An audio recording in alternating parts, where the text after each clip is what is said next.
Imaginez au Moyen-Âge, pour traverser Lausanne du nord au sud, il fallait passer par l'intérieur de la cathédrale.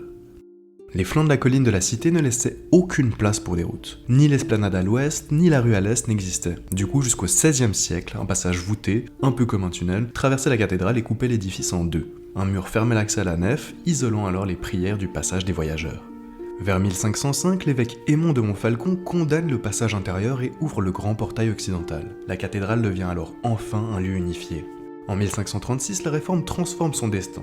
La cathédrale devient alors un temple protestant et elle le demeure encore. Consacrée en 1275, elle reste le plus grand édifice gothique de Suisse. Sa grande rose, ses voûtes et ses gargouilles en font un chef-d'œuvre incontournable. Et vous ne l'avez peut-être pas remarqué, mais parmi ces gargouilles, un visage surprend.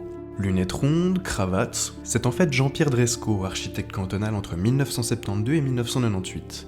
Les artisans l'ont sculpté en remerciement de son plan de maintenance et de ses restaurations. Et Dresco n'est pas le seul immortalisé. Lors des rénovations de 1892 à 1909, 8 statues de prophètes ont été ajoutées au portail ouest et 7 d'entre elles portent les traits des sculpteurs, architectes et tailleurs de pierre de l'époque. De passage médiéval à temple réformé, de gargouilles gothiques aux statues modernes, en passant par son iconique gué, la cathédrale de Lausanne incarne 750 ans d'histoire, toujours vivante.